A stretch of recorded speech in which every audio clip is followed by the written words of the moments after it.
Escuchas Radio Himalaya. Radio Himalaya.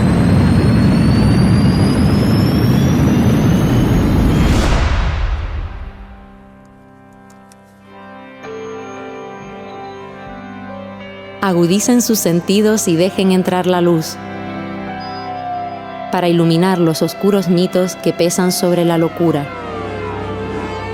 Emitiendo desde los confines de un satélite de Júpiter, apostando por el movimiento en primera persona, Radio Himalaya. Un programa donde la voz de la salud mental está representada por sus protagonistas. Un proyecto que promueve AFE Salud Mental, asociación canaria que lucha por el colectivo desde 1982. Bienvenidos y bienvenidas a Radio Himalaya, el satélite en las ondas de la salud mental. Se habla en primera persona. Hoy estoy cumpliendo un sueño, porque hace unos años recuerdo que quería ir al plató de la Resistencia. Me hubiera encantado que Radio Himalaya fuera la Resistencia, ¿no? Y yo creo que esto es mucho mejor que la Resistencia, o sea que un aplauso a ese público, a la Guerra Espacio Cultural por cedernos este espacio maravilloso. Por supuesto a las invitadas, que ahora en un ratito pasaré a presentarlas. Hoy estamos arrancando la 5ª temporada de Radio Himalaya y lo hacemos celebrando el orgullo loco, lo hacemos enloquecidas de orgullo, y quizá ustedes se pregunten, pero ¿cómo vamos a sentirnos orgullosos de estar locos, ¿no? ¿Cómo puede ser esto, ¿no? De estar locas, ¿cómo esto es posible, ¿no? Entonces quería contextualizar un poquito, hablar de lo que significa el orgullo loco, de dónde proviene esta celebración, este movimiento. Surge en Toronto en 1993 y saca por primera vez a las calles en forma de manifestación a personas que se consideraban supervivientes de la psiquiatría y que buscaban dignidad en sus vidas. Reivindicaban sus derechos como ciudadanas y se hacían visibles frente a un mundo que históricamente les había silenciado, estigmatizado y discriminado, ¿no? Yo creo que hay que sentirse orgulloso, que ese orgullo es necesario, y esa palabra loco, que a veces está muy estigmatizada y no nos gusta, ¿no? Pues hay que darle esa vuelta, ¿no? y empezar a utilizarla de manera más positiva. Ahora sí voy a presentar a las invitadas, ¿no? de nuestro programa de hoy. En primer lugar quiero saludar a Eduardo Arias Marzán, pertenece a la asesoría jurídica de AFE Salud Mental. Bienvenido, Eduardo. Muchas gracias. A su lado está Aris Méndez Lara, es miembro de la Junta Directiva de AFE Salud Mental, viene en representación del movimiento asociativo y además es voluntario y socio de AFE. Bienvenido. Muchísimas gracias por darme la oportunidad de estar aquí. Gracias a ti. Saludamos también al compañero Tony. Yo creo que tu papel hoy, Tony, es muy importante porque en Radio Himalaya nos caracterizamos por hablar en primera persona, y hoy tu testimonio, que es en primera persona, es importantísimo. Tú eres José Antonio Pérez González, Tony, ¿verdad? Y además eres experto, además de experto por experiencia, eres persona participante en el Centro Ocupacional de los Andes. Exacto. Gracias. Y por último saludamos a Carolina Romero Sánchez, psiquiatra. Prometemos no darte mucha caña, Carolina. Gracias. Y tú estás en el programa de patología dual de AFE Salud Mental. Bienvenida. Gracias, encantada de estar aquí. Bueno, pues para ir entrando ya en materia, ¿no? Hablábamos de que estábamos celebrando el orgullo loco y preparando el programa se nos venía a la mente que hace unos meses sucedió un hecho que nos conmocionó a todos, ¿no? Nos dejó un poco perplejos y a la vez indignados, ¿no? Y es el tratamiento que sufrió un joven gallego, Iván, que estuvo internado en el área de psiquiatría del Hospital Provincial de Conso, en Santiago de Compostela, en contra de su voluntad, ese ingreso, y además le aplicaron terapia electroconvulsiva, que para el que no lo sepa es una práctica, ¿verdad, Carolina?, que se sigue utilizando, la terapia electroconvulsiva a día de hoy. Y como decíamos, en contra de su voluntad, en contra de la voluntad de la familia, que también se oponía. Y quisiera preguntarles a ustedes, en primer lugar, quizá a ti, Eduardo, ¿esto es legal? O sea, ¿se puede...? Sí, bueno, yo también leí esa noticia. Exactamente, se trata de un chico, de Iván, que ingresó en contra de su voluntad, realmente y jurídicamente hablando, estaba incapacitado. realmente ingresa con, bueno, digamos, con el beneplácito de sus representantes, que eran sus padres, y el tratamiento propuesto era la terapia electroconvulsiva. Correcto. En un primer momento, los padres representantes sí dicen que se muestran conformes con la aplicación de ese tratamiento, pero posteriormente, y me imagino que después de ver en qué consistía, pues se niegan a ello. La ley establece un procedimiento en este tipo de casos cuando el representante del incapacitado no está de acuerdo con el tratamiento propuesto, y es que los facultativos, en este caso el equipo de psiquiatría de ese hospital, pues se lo comunica al juez y el juez, con el Ministerio Fiscal presente en un procedimiento que se llama de jurisdicción voluntaria. Se llama de jurisdicción voluntaria porque no es un procedimiento de alguien contra alguien, sino que realmente está el Ministerio Fiscal como defensor de la legalidad.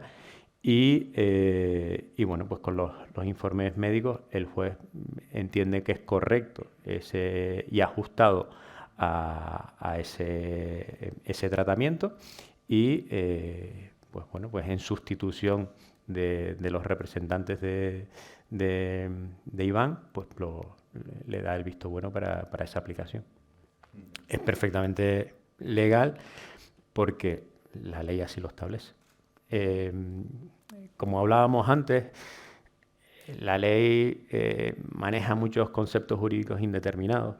Conceptos jurídicos indeterminados son conceptos que están en las leyes, pero que no tienen un significado, digamos, unívoco, ¿no? Habla de, pues en el caso de que el paciente se le haya otorgado un tratamiento que sea el mejor para su patología, y se niega. Son conceptos jurídicos un poco indeterminados, que se van complementando con informes médicos, con declaración del paciente o su representante.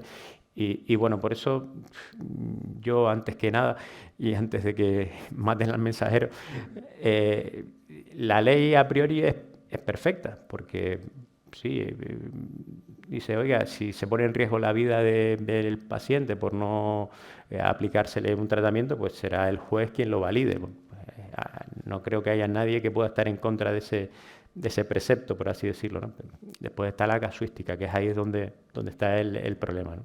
¿Cómo ves esto tú, Carolina? Porque es verdad que en ese momento yo recuerdo ver la noticia y había muchos compañeros de psiquiatría que estaban totalmente en contra, que no se estaba respetando la voluntad de ese paciente ni de la familia, ¿no? Qué duda cabe de que lo ideal sería que todo tipo de tratamientos, ya no solo la terapia electroconvulsiva, pues se administraran de mutuo acuerdo, de forma consensuada, pacientes, familiares, terapeutas, psiquiatras. Eso sería, en un mundo ideal, el caso ideal. Entonces, claro que es lamentable que se haya tenido que llegar a ese punto, ¿no? De aplicar, aunque legalmente sea factible, entre dentro de la legislación vigente, pues no es lo ideal, ¿vale? No es lo ideal. Es verdad, sí que debo decir que el tema de la terapia electroconvulsiva es un asunto bastante controvertido, porque yo personalmente sí que he administrado la técnica, y es una técnica que yo misma me daría si yo la necesitara. O sea, que también se ha vendido mucho a través de los medios, las películas, esa leyenda negra de la terapia electroconvulsiva como una especie de técnica de castigo. Y no es tal, tiene sus indicaciones, y yo he visto a personitas salir adelante gracias a ese tratamiento, ¿no? Entonces, claro, yo desde mi experiencia es complejo, porque por un lado he visto gente salir adelante con la terapia y les ha ayudado, y de hecho personas que estaban prácticamente casi desahuciadas, un sufrimiento pues aterrador, y salir adelante gracias a la técnica. Entonces yo no puedo criticar esa técnica, ese tratamiento, pero sí que es verdad que siento que no es lo ideal el haberla aplicado. O sea, siempre hay que intentar convencer, persuadir, explicar, aclarar, porque a lo mejor simplemente, no sé cómo habrá sido, ¿vale? Pero a lo mejor simplemente sentándote a explicar, mira, esto es así, esto funciona de esta manera, no vas a sentir dolor, vas a ver que vas a estar bien porque la aplicación es esta y la otra, a lo mejor se ahorrarían muchas situaciones de este tipo. Tony, eso que comenta Carolina, a ti en tu experiencia se te ha informado, se te ha contado, se te ha explicado los tratamientos que te iban a poner, los efectos secundarios que los tienen. Yo es que iba a intervenir sobre esta en particular, sobre esta primera pregunta, porque yo la he recibido. Pero, por supuesto, informada, me han informado, me informaron y yo he dado consentimiento. Ha sido en Las Palmas, yo ingresé en Clínica Bandama, porque aquí el de LUC me recomendó ir para allá y el psiquiatra de Bandama pues me indicó esta técnica. Él pensaba que yo era un enfermo crónico y lo que me venía bien era esa técnica. Yo no noté ninguna mejoría. No estoy en los casos de ella de que salí en adelante. Claro. Todo fue muy bien informado, pero no noté ninguna mejoría. No me variaron nada, ni conseguí ninguna mejora. Yo he encontrado gente aquí en el LUC que estaban convencidos de que iban a mejorar, de que les iban a quitar el tratamiento. Y por eso se hicieron la terapia esa. No... que yo vea, no... Alguna vez tengo algún despiste, alguna cosa de estas, pero no he notado ninguna diferencia en cuanto a eso. Pero los medicamentos, que te digo que esas personas de LUC de ahí debajo dicen, no, me van a quitar esto, me van a quitar lo otro, me van a quitar, no sé si es cierto, iba conectado en lo que tú decías, eso de cambiar medicación. A veces no. Y todo ese tiene tipo que de estar cosas. bien indicada. Porque a veces sí que si se aplica cuando no estamos con las indicaciones exactas, a lo mejor el usuario no mejora, el paciente no mejora, o sea que a lo mejor fue tu caso. Pues para mí fue eso, como una línea recta y no mejoré. Para nada. 6 sesiones fue lo que me dieron, no sé si estaba indicado eso o tendrían que haber sido más. Podrían haber sido más. Pero quiero decir que cada caso es particular y no hay ningún tratamiento, pero ni en psiquiatría ni en toda la medicina que sea infalible con el 100% de personas, y eso no quiere decir que sea un mal tratamiento tampoco. Claro, lo que un poco aquí se evidencia es esa falta de consenso. Yo creo que la gravedad un poco... Y me decías, Enrique, para contestar a tu pregunta, que se había sido informado... En tus tratamientos. En mis tratamientos y todo eso. Pues mira, yo tendría que decir una cosa que no lo comenté con ella antes, me parece, que es, tú llegas a un hospital y te ingresan. Los mismos psiquiatras se encargan de distribuirte entre ellos. Tú no eliges a un psiquiatra. Tú si, por ejemplo, has estado ya varias veces ingresado y te ha ido bien con el psiquiatra tal, tú no puedes optar a ese psiquiatra. Ellos te lo asignan como de oficio. Ahí, te toca este psiquiatra y punto. Y después los tratamientos, pues...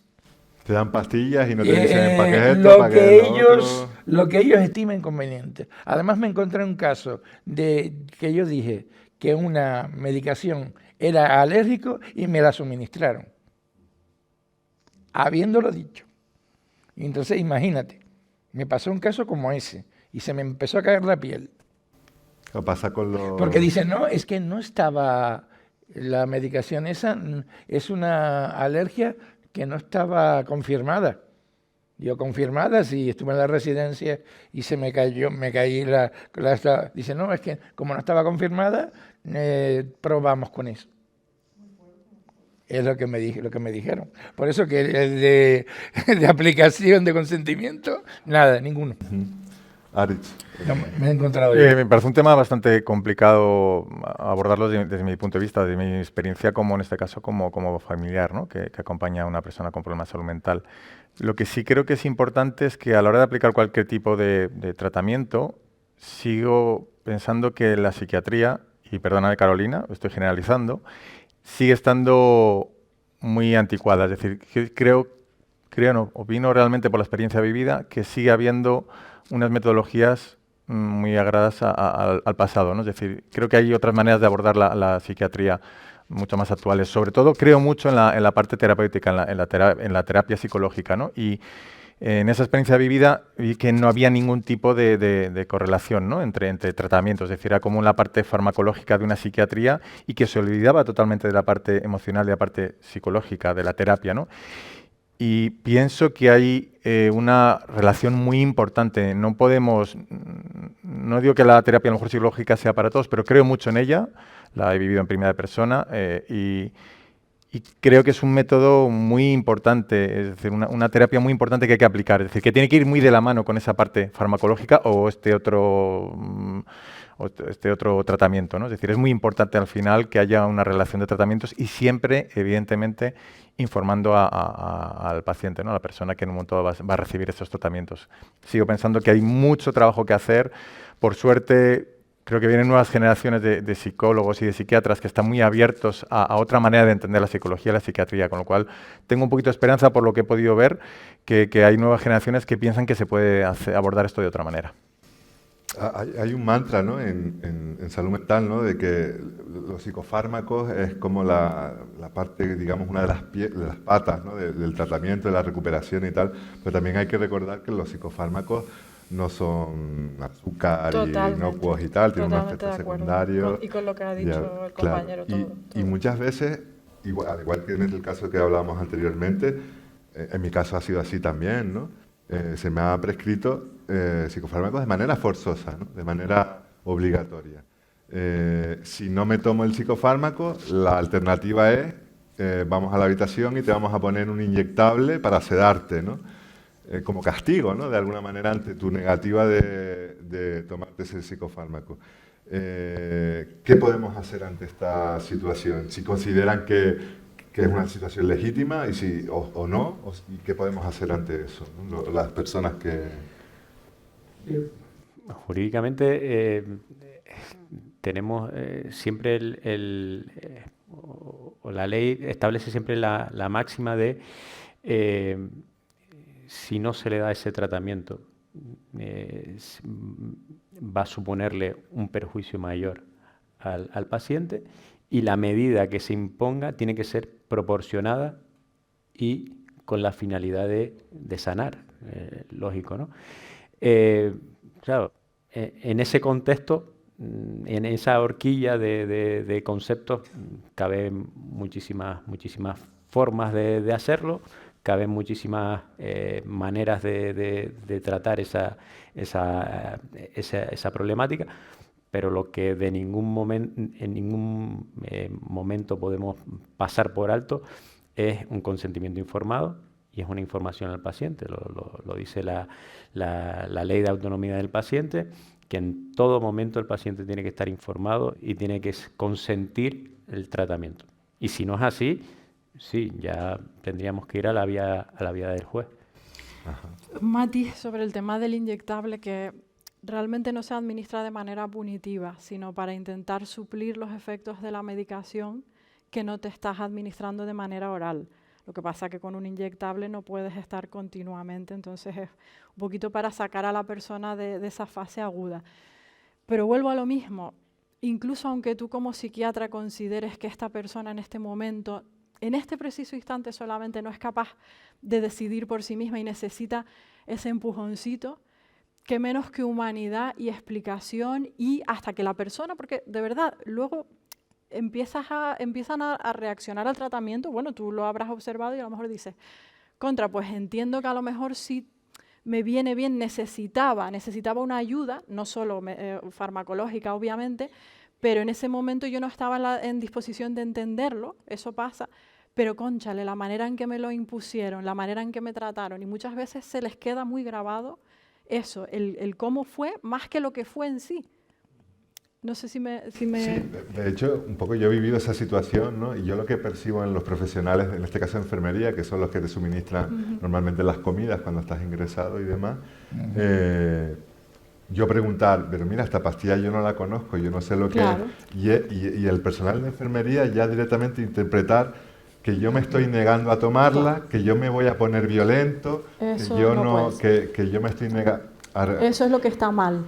Más que en un momento claro. forzoso, una personita que en este preciso instante está mal, no está capacitada para decidir y necesita ese empujoncito, pero qué menos que explicarle, aunque se enfade contigo, aunque en ese momento discrepe, pero yo te lo explico y verás que cuando estés mejor lo podremos discutir de una manera un poquito más con conocimiento de causa. No sé si me explico. Yo sé Sí. que es un poco, suena un poco paternalista lo que estoy diciendo, pero bueno, la enfermedad mental a veces te lleva a esas situaciones en las que tú no eres tú mismo al 100%. No estás tú al 100% como eres tú, como tú decidirías, lo que tú opinarías si no estuvieras en ese estado, en ese Claro, preciso instante. esa ¿no? es la creencia general, ¿no? Pero puede haber voces discordantes. Hay voces que apuntan a que la locura o las crisis de salud mental son necesarias. No hay que frenarlas, no hay que parar esto. Porque la psiquiatría busca todo el rato, ¿no? Como sedar a la persona, bajar a la persona. Yo creo que, que sobre todo cuando hay un riesgo para la persona, cuando la persona está, por ejemplo, vamos a hablar de un episodio maníaco muy intenso donde la persona está teniendo conductas sexuales promiscuas, se está metiendo en sitios donde te pueden dar un navajazo a buscar jaleo, porque a veces ocurre. Te estás gastando todo tu dinero regalándoselo a gente que ni conoces. Eso es un riesgo ya para ti.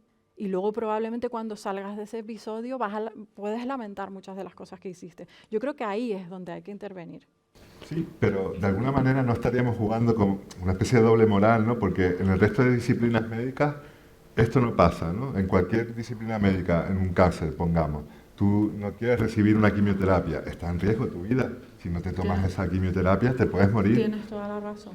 ¿Por qué en psiquiatría sí? Hablamos quizás, perdona Eduardo, quizás porque directamente estamos poniendo una etiqueta, ¿no? en las personas con problemas de salud mental, ya la estamos incapacitando, estamos ya diciendo, es una etiqueta yo creo que va muy unida, ¿no? Que todos quizás de alguna manera natural la asociamos, y no digo que sea correcto, a que incapacitamos totalmente a esas personas, ¿no? Y en un momento dado, como tú dices, hay una línea ahí muy delgada en la cual podemos cometer esa parte de dejar de pensar que esa persona en su momento de crisis puede tener, evidentemente siente y padece, y a lo mejor necesita, como dice Carolina, un poco de ayuda, ¿no? Pero esa línea tan delgada es muy compleja a lo mejor de manejar. Y yo sí que reconozco, con todo el respeto lo digo a las personas que lo vivís en primera persona, que esa parte de la química en un momento dado, en esa parte de crisis, considero que sí es importante para buscar esa estabilización, sin bloquear lo que tú dices, y evidentemente anular a la persona, hay que buscar ese equilibrio, lógicamente. Sí, pero yo también estoy con lo que Enrique dijo antes. Tú ves tu medicación, la revisas, la enfermera de guardia te amenaza con llamar al psiquiatra de guardia y pincharte. No te dice, voy a consultarlo con el psiquiatra de guardia, a ver si ha habido un error. Falta información, falta comunicación al final, ¿no? ¿Qué ha pasado realmente en ese caso? Esta es una presentación de otra pastilla y no se hace directamente eso, sino, no, mira, o te la tomas o llamo al psiquiatra de guardia y te pincha. Sienten como que no tienen que darte ninguna Exacto, explicación, es decir, como que anulan tu raciocinio. No se informa, no se informa, es desproporcionado, me parece a mí. Porque no te lo explican. Eso, y puede tener esa solución de repente, porque tiene otra presentación y en farmacia no la tienen. Y tienen otra cosita y es eso. No se niegan a explicártelo. O te la tomas o psiquiatra de guardia y te pinchamos. Sí, ahí te están incapacitando. Exacto, no es lo que se nota en un ingreso. Eso. Sí, yo un poco lo que quería comentar un poco, que más que la ley que puede tener evidentemente ciertos retoques o se pueda modificar, pero sí es cierto que estamos también hablando de una especialidad médica que es complicada porque no existe algo objetivo, lo que hablábamos Carolina y yo antes, no es traumatología, que tienes el hueso roto y se ve, es algo mucho más subjetivo.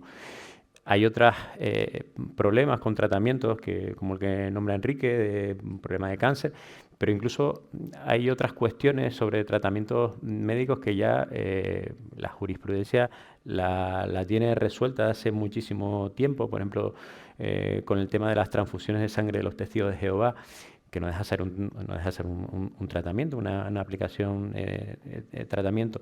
Pero es verdad que yo creo que tiene que ver también con la especialidad médica, que no es fácil, que juega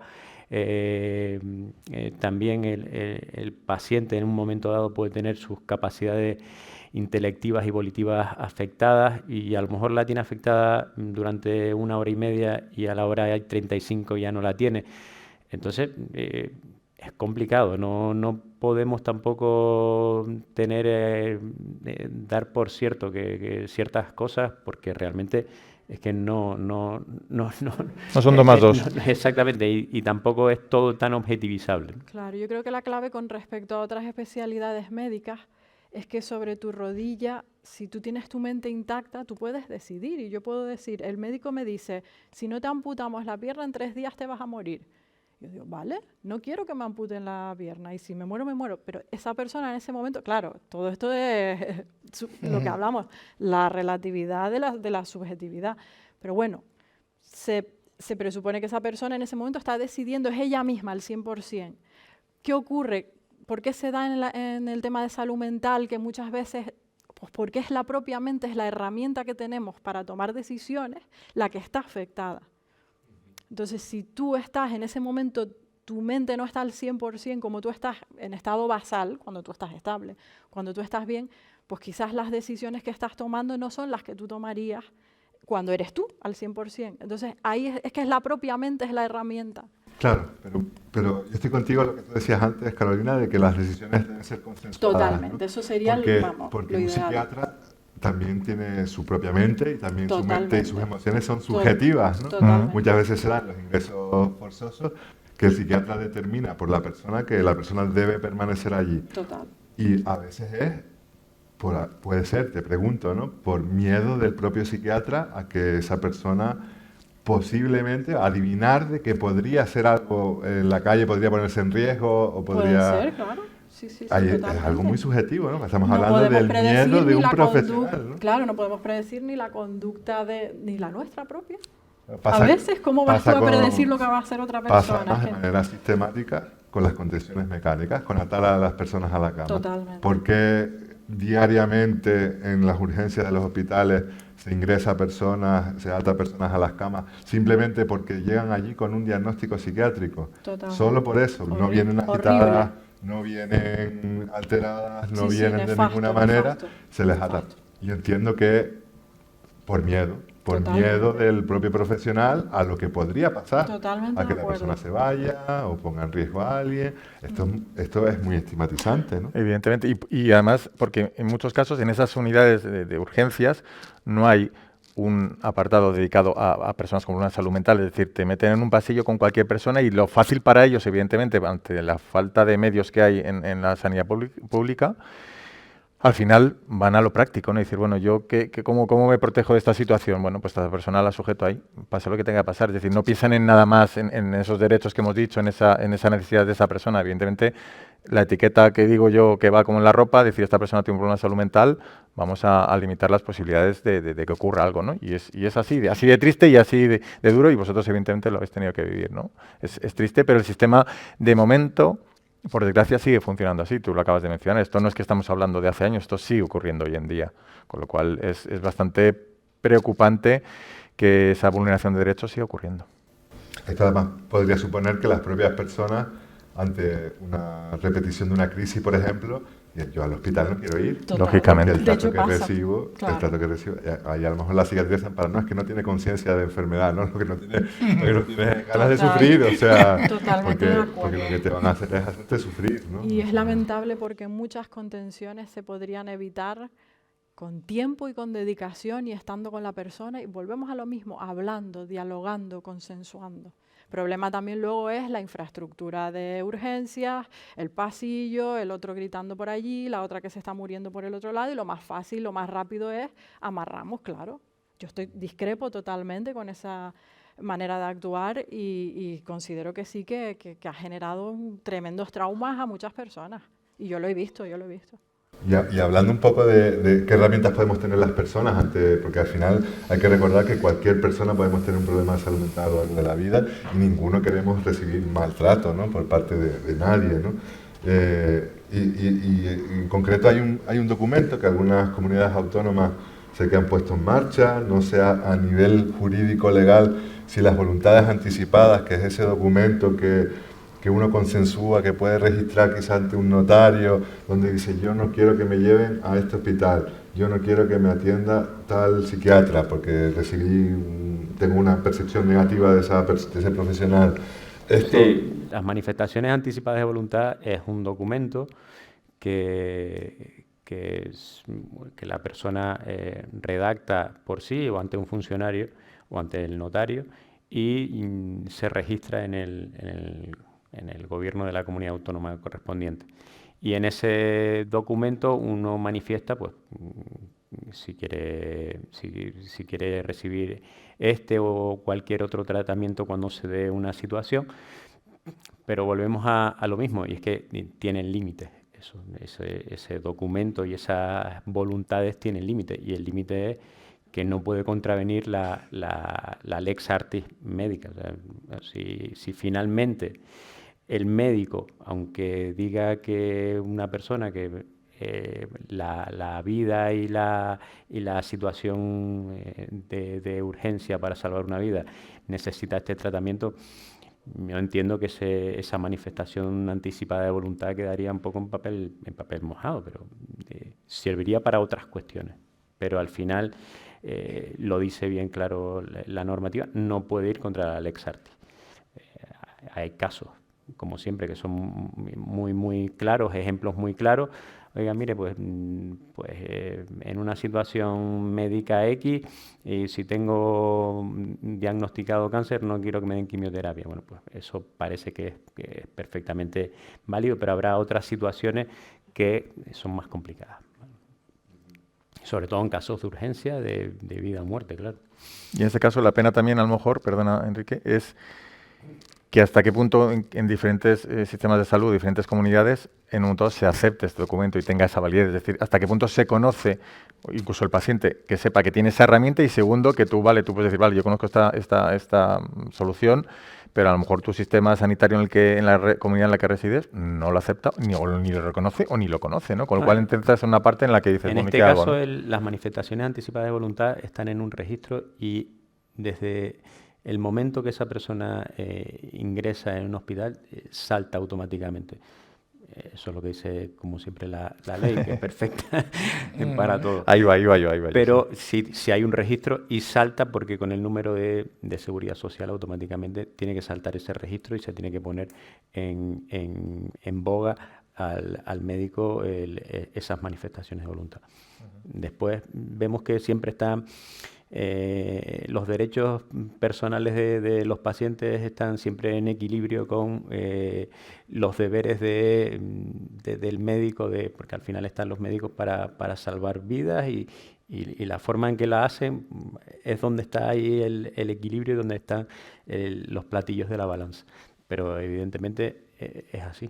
Importante también, porque podría ser una herramienta muy válida, ¿no?, las voluntades anticipadas, contando, por ejemplo, con la familia, con los profesionales que atienden a la persona, o sea, que esa voluntad anticipada fuera un recurso terapéutico donde la persona de alguna manera se sienta segura, ¿no?, llegado el momento, porque tiene a la familia que lo respalda, porque tiene a un psiquiatra con el que también ha hablado, que también respalda ese criterio, ¿no? Importante, ¿no?, a nivel Tony, personal de uno, ¿no? Porque te da seguridad, ¿no? Esa sensación. No, y que tú puedas, si has tenido un psiquiatra con el que te ha ido bien dentro de el poder, si te puede ser que te atendiese él, también él te da seguridad a ti mismo de si te ha ido bien, ¿no?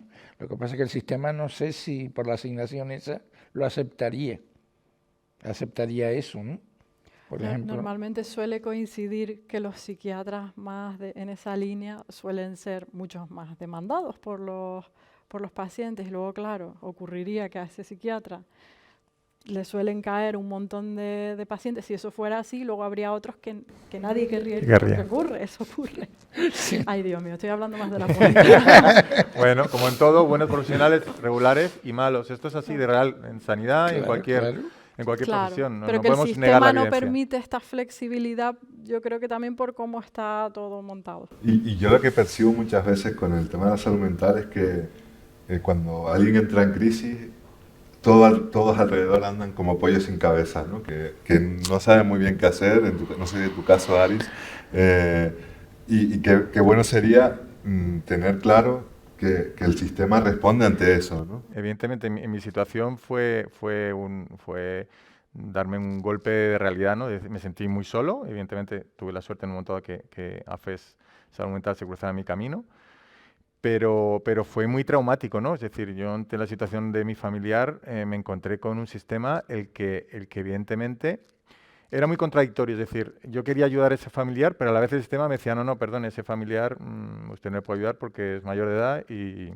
usted no le puede dar ningún tipo de información y más. Bien, pero es que ese familiar ahora mismo necesita ayuda y sois la única persona que está a su alrededor dispuesta a ayudar, ¿no? Entonces era muy complejo lo que hablaba antes con Eduardo, ¿no? La parte legal, ¿no? Es decir, el sistema no te lo pone nada fácil para en un momento ayudar, y menos en este tipo de situaciones, ¿no? Es complicadísimo cómo poder acompañar y evidentemente te sientes muy solo, ¿no? Es decir, a mí me faltó al principio sobre todo mucho asesoramiento, no sabía por dónde tirar, qué puertas tocar, a quién acudir, qué tipo de ayuda pedir, hasta dónde podía llegar, ¿no? Era muy difícil, el sistema evidentemente no...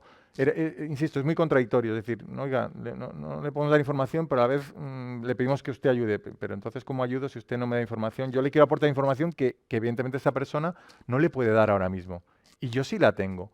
¿Cómo usted, como sistema, se va a enterar de lo que yo le quiero aportar para intentar beneficiar a ese paciente en ese caso, ¿no?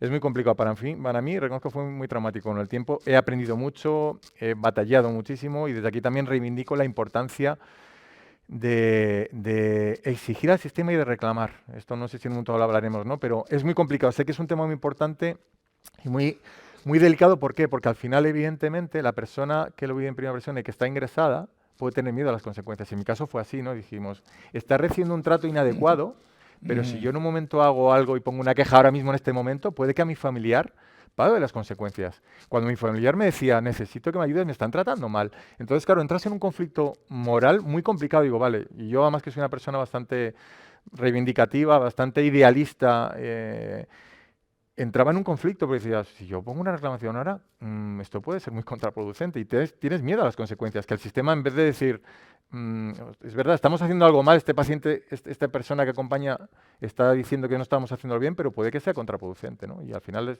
estás sacando un sistema que en un momento dado el familiar lo puede pagar los platos rotos, ¿no? Y así me dio mucho miedo esa parte. Estamos hablando de derechos, ¿no? Estamos hablando de que a veces no se cumple, por ejemplo, lo que hablábamos del acceso a la información, tener esa información de los tratamientos, de la libre elección del tratamiento. ¿Y cuáles son los pasos a seguir, Eduardo? Si hemos detectado, seamos en primera persona, un familiar, que no se está cumpliendo con el derecho de una persona, ¿cuál es el procedimiento a seguir? Pues no hay un procedimiento único ni existe algo reglado, sino existen opciones, diferentes opciones, y por desgracia todas son a posteriori, porque realmente en el momento que está ocurriendo el tema, poco se puede hacer que sea efectivo. Hablábamos antes del procedimiento habeas corpus que comentábamos. El procedimiento habeas corpus es un procedimiento muy antiguo y que viene dado principalmente, bueno, principalmente no, prácticamente para cuando se produce una detención, cuando se priva a alguien de su libertad en contra de su voluntad. Se suele utilizar históricamente pues con las detenciones policiales que no se han seguido bajo la norma, bajo la ley, ¿no? Que no se han utilizado el procedimiento legal adecuado.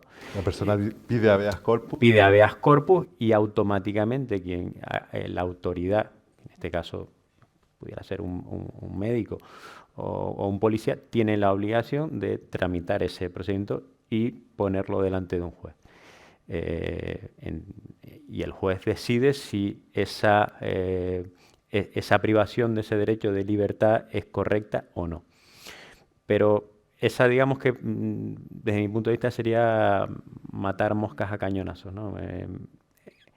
Realmente lo ideal en estos casos, desde mi punto de vista, son procedimientos que, como digo, por desgracia son a posteriori de que ocurren los problemas. Solicitar la historia médica, solicitar que me han aplicado una contención mecánica sin supervisión y sin la oportuna comunicación judicial, y todo ese tipo de cuestiones deben estar en la historia médica del paciente. Y son soluciones que se podrían dar jurídicamente, pero a posteriori y a medio plazo. En el momento en que suceden, que es lo más frustrante, como dice Arit, ver a una persona que la atan y tal, bueno, pues más allá de una queja en el momento oportuno, una queja que seguramente tendrá sus consecuencias, ¿no? Desde luego, no es un mero pataleo, pero y que también recomiendo en ese caso no reprimirse y ponerla. Pero realmente la importante y el procedimiento importante sería a medio plazo y a posteriori, por desgracia, de que sucede todo, ¿no? Y sería, por aterrizar un poco la idea, poner una denuncia en una comisaría de policía, primero yo siempre recomiendo solicitar la historia médica, ver cuántas normas o qué procedimiento se ha incumplido, y en base a eso se puede actuar bien desde un punto de vista contra el propio Servicio Canario de Salud, una responsabilidad patrimonial, solicitar una indemnización por un mal funcionamiento de la administración, en este caso del Servicio Canario de Salud. Esa sería una vía, que sería la vía administrativa, que podría terminar en un contencioso administrativo. Otra vía sería la vía penal, cuando se supone que o hay un problema, digamos, un perjuicio físico para el paciente debido a una falta de diligencia de los médicos o sanitarios en general que lo han tratado. Y por último, digamos, la vía civil, que es esa falta de diligencia no llega al punto tan grave que sea un delito, sino una reclamación en vía civil, que implicaría una indemnización. El primer paso sería recopilar esa información que tú dices. Efectivamente. Recopilar la información, y con la información recopilada, entiendo, buscarte un abogado y hacer una denuncia en una comisaría. Mi recomendación es casuística, es caso por caso. Estudiar el expediente, estudiar dónde ha estado el problema, qué consecuencias ha dado esa falta digamos, de aplicación de la ley, y según sea una u otra, pues se actuaría por una u otra vía. ¿Y dónde ponemos la denuncia? En los diferentes espacios. Efectivamente, depende de la vía que cojamos. Una cosa, Enrique, perdón, Tony, un segundito nada más, que en esta parte reivindicativa para mí es muy importante. Considero que nos falta mucho espíritu, ¿no?, de reclamación. Es decir, está muy bien, todos tenemos un móvil, redes sociales, y yo con mis amigos tomando un café puedo protestar y, oye, qué mal me han tratado, qué mal me han atendido en este restaurante o lo que sea, ¿no? Pero al final creo que en el sistema sanitario, como cualquier otro, es muy importante que haya quejas por escrito. Es decir, insisto, a lo mejor puede parecer que me estoy contradiciendo a mí mismo, ¿no?, con lo que he dicho antes. A lo mejor no en el momento, pero si en un momento dado hemos tenido una mala experiencia, el sistema, la única manera que el sistema, cuando llega a final de año, hagan una evaluación y digan, bueno, hemos atendido a 100.000 pacientes y hemos tenido 3 reclamaciones, lo estamos haciendo fenomenal, ¿vale? Tenemos un gran problema, es decir, no me creo que el sistema, si ha tenido a 100.000 pacientes, solo haya tenido 3 reclamaciones. El problema es que muchas veces cuando nos ha pasado algo, en el momento estamos muy enfadados, pero luego se nos pasa, ¿no? No, el sistema tiene que saber que si nos han atendido mal, tiene que haber una reclamación por escrito, porque luego cuando llega a final de año y se hace un resumen y dice, mire, hemos atendido 100.000 pacientes y hemos tenido 25.000 reclamaciones, evidentemente saltan las alarmas y decir, aquí algo se está haciendo mal. Es muy importante, y desde aquí pido un poco a todos que despertemos esa conciencia de reclamación. No pasa nada, insisto, ¿no? A lo mejor no puede ser en el momento, pero más adelante, si hemos recibido una mala atención, esto lo tenemos que llevar adelante. Y el sistema, el primero. Luego, si quieres llevarlo más adelante, un tema judicial, porque la cosa ha sido mucho más grave, fenomenal, pero paso a paso. Que el sistema se entere de que no ha actuado correctamente o que yo considero que no he recibido una atención adecuada. Y es muy importante que en los servicios de atención al paciente haya reclamaciones por escrito, documentadas y demás, para que el sistema vea que cuando no se hacen bien las cosas, el paciente o el usuario se queja. Aris, lo que pasa es que Yo tenemos que quería quitarnos... comentar Perdón. exactamente en relación a eso lo que dijo el señor Arias. Ahí es donde hay que presentar las reclamaciones, porque cuando tú estás haciendo una reclamación y la presentas en planta, cuando estás ingresado, te van a decir, no, estás alterado, no sirve para nada, la cogen y la tiran a la basura. ¿No les ha pasado? A mí en concreto me ha pasado que me han dado que pedí una hoja de reclamaciones, me han dado un folio en blanco que luego ha aparecido en mi historia médica, ¿no? Exacto, exacto. Es un poco... O la tiran a la basura. Te dicen también, no, cuando usted salga, la presenta en el, no sé si esa es la vía administrativa. Cuando usted salga, la presenta fuera de LUC, estoy hablando de LUC, la presenta en unas instancias de allí y allí pone la reclamación. Yo he puesto varias reclamaciones y nunca me han respondido. Nada. Sí, por hacerlo. Y después lo que decía Aritz, si estás dentro, temes a la represalia. Totalmente de acuerdo. Temes a la represalia. Encima estás loco. No se te va a tener en cuenta. Se te hace una fotocopia, lo meten allí en tu expediente y después te represalian. Hay un tema... Te llegan y te pinchan y te quedas babeando 3 días. Me hay- ha pasado, estamos hablando de un caso real. Me ha pasado. Quiero mantener Y esa línea separada, eso como he te dicho digo antes. porque que lo ideal sería ponerla después más tarde y viendo lo que ha pasado realmente, ¿no? Las consecuencias de si ha habido ese maltrato o intentando demostrarlo allí. Porque lo que es internamente no se le da ninguna salida, me parece a mí. Sí, no, que es que puedo Internamente decir que no se da ninguna salida. Hay un tema que Totalmente de quería acuerdo, también es evidenciar, ¿no? Y lamentable, es, por ejemplo, para entrar en un recurso que es sociosanitario, como los que tiene AFES, ¿no? O sociales, ¿no? Los centros de rehabilitación psicosocial, los centros ocupacionales, las viviendas, ¿no? Se debe contar con la aprobación de un psiquiatra que firma un documento. ¿Por qué? O sea, aquí estamos hablando de personas que no están en fase aguda, que no... Y que manifiestan su voluntad de querer entrar. ¿Por qué un psiquiatra tiene el poder de decisión? no lo entiendo. No lo entiendo. No lo entiendo. Se ve contestar mejor. A mí, por darle la vuelta y a ser de abogado del diablo, que es lo que me ha tocado hoy, quizás es una cuestión de maximizar recursos, supongo, ¿no? No se me De ocurre otra. optimizarlos, que a lo mejor haya muchos candidatos. Sí, efectivamente, la única... Sí, te dicen, las listas del IAS son inmensas. La única vía que yo Puede creo ser. que justificaría eso, ¿no? Puede Oye, pues si tiene unos recursos limitados, pues vamos a dárselo a los que más lo necesiten o a los que más se adapten a este tipo de talleres. No lo sé, es la única Puede opción que... ser. Yo creo que estamos evidenciando muchas carencias. La verdad que Sin son duda, temas que nos sin estamos duda. deprimiendo un poco todos con tanta carencia y quisiera también poner sobre la mesa alternativas, ¿no? Que otros modelos ante, por ejemplo, si estamos evidenciando que los ingresos involuntarios provocan un daño, que las contenciones, que toda una estructura dentro de salud mental que es iatrogénica, ¿no? Que en lugar de beneficio, intentando curar a las personas, las están perjudicando, ¿no? ¿Qué alternativas, qué otros modelos conocen que podemos poner en práctica, que podemos cambiar digamos, la atención a la salud mental? Hay modelos, se está viendo mucho también en el norte de Europa y en algunas zonas, en la península tengo conocimiento de algunos modelos más domiciliarios, más de atención domiciliaria, de ir tú a donde está el paciente, a su entorno, movilizarte. Y tú eres de esa. Sí.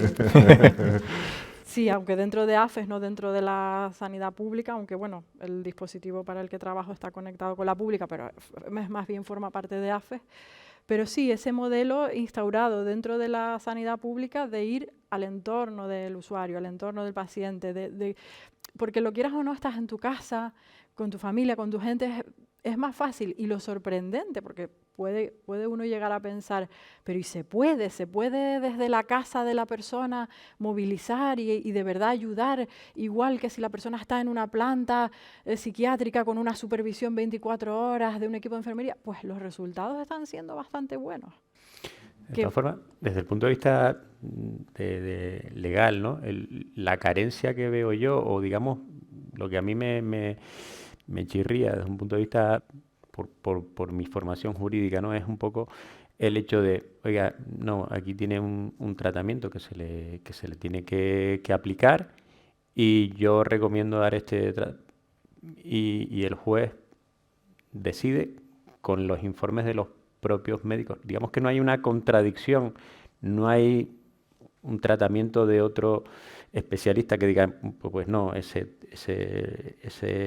tratamiento que se le está proponiendo, no, yo entiendo que no es el más adecuado y bueno, pues, sino que desde mi punto de vista, yo creo que lo que falta también es un poco de contradicción, ¿no? Alternativas. Sí, pero contradicción en el sentido de que quizás porque yo desde el punto de vista jurídico lo veo todo como en dos posiciones, ¿no? El que demanda, el demandado, el denunciante, denunciado. Pero en este caso es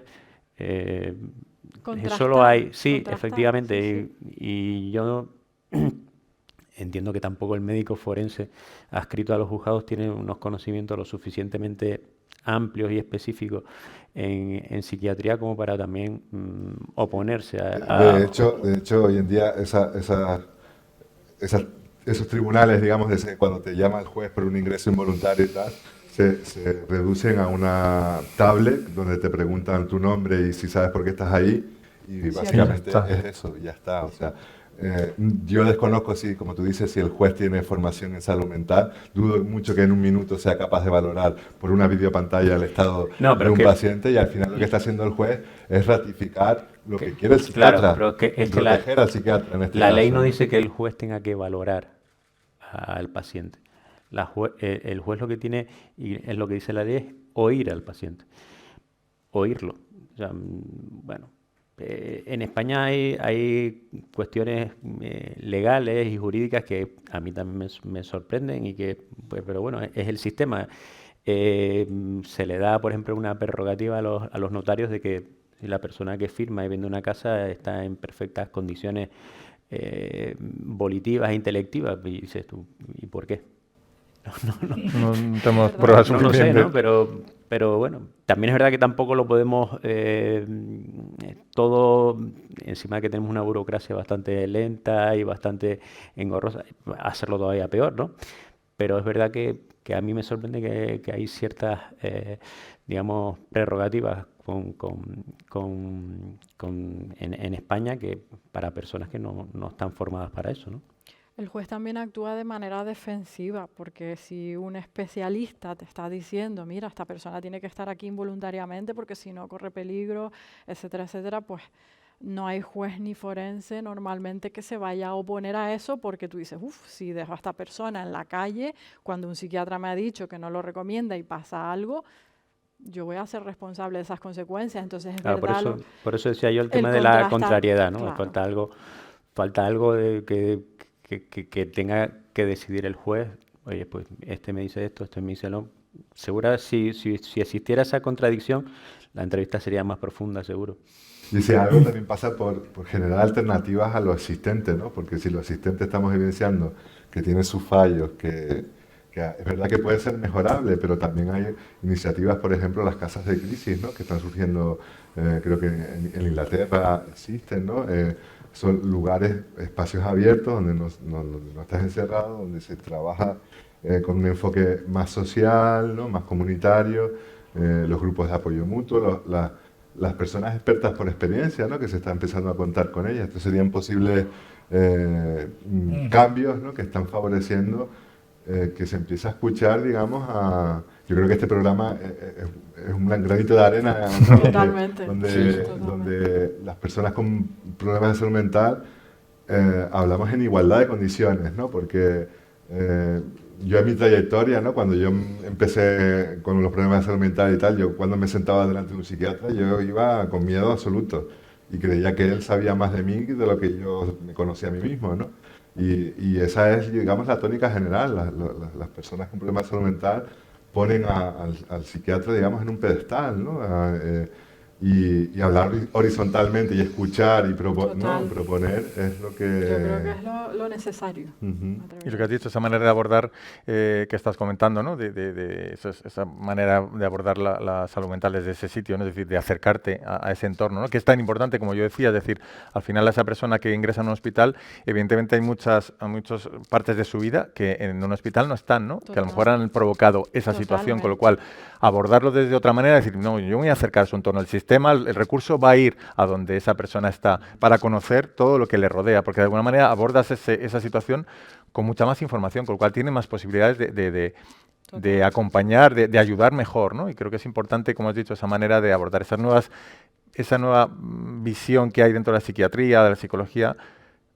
Creo que es un camino muy, muy interesante.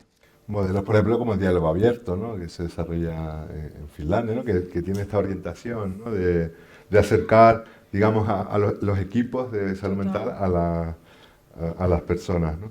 Y en relación al día que celebramos hoy, ¿no? Estamos hablando de Orgullo Loco, estamos hablando de supervivientes de la psiquiatría, ¿no?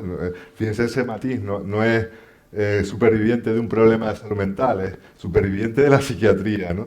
Esto es algo que yo creo que debe hacernos reflexionar. ¿Qué mensaje le darían ustedes a esas personas que consideran que el sistema de salud no les ha servido de mucho o les ha provocado más perjuicios que beneficios en su proceso de recuperación? Lo que hablábamos, reclamar y luchar y reivindicar. Tenemos que cambiar todo esto desde las raíces, porque esto está contaminado por todo. Quiero decir, yo lo comparo incluso a otro nivel con el tema del patriarcado. Es como que las raíces están tan clavadas, tan profundas, que esto tiene que ser a un nivel social, a un nivel de educación, a un nivel de prensa, de medios y, por supuesto, de las instituciones públicas. Explicar también al propio paciente qué es lo que le pasa, en qué consiste esa enfermedad mental que tiene. Yo solo me he encontrado, he tenido varios ingresos y me he encontrado a una doctora que me sacaba, estuve unos meses en el Febles Campos, como le comentaba a ella, y me sacaba y me explicaba en mi vida qué había pasado, qué altibajos había tenido, por qué, la escucha, ¿no? qué situaciones, exacto, que me explicara realmente eso, qué es lo que me pasaba. Y con ella 2 o 3 meses aprendí un montón de cosas sobre la enfermedad que nunca ningún otro psiquiatra, ella es una psicóloga, me lo ha explicado así, de ninguna manera. Esa falta de información de realmente de por qué estás allí, qué te pasa, por qué tienes esas crisis, por qué... Llegar al asunto, ¿no? Al final a la raíz. Y por supuesto, ahora con lo de la pandemia y todo esto, pues reforzar el sistema, coger y poner más medios, porque esto se ha desbordado. Yo me imagino, como yo no he tenido ingresos ya en años, pero me imagino cómo estará eso ahí debajo. Que de gente que ha perdido su empleo, que viven en la calle, que todo eso, esas personas son candidatos a ingresar y a debutar con una enfermedad mental. Quizás desde mi punto de vista suena muy fácil decir esto, ¿no? Y abordaros a vosotros, ¿no? A las personas que lo habéis vivido en primera persona, que sois un gran ejemplo, de verdad, con todo el respeto esto lo quiero decir,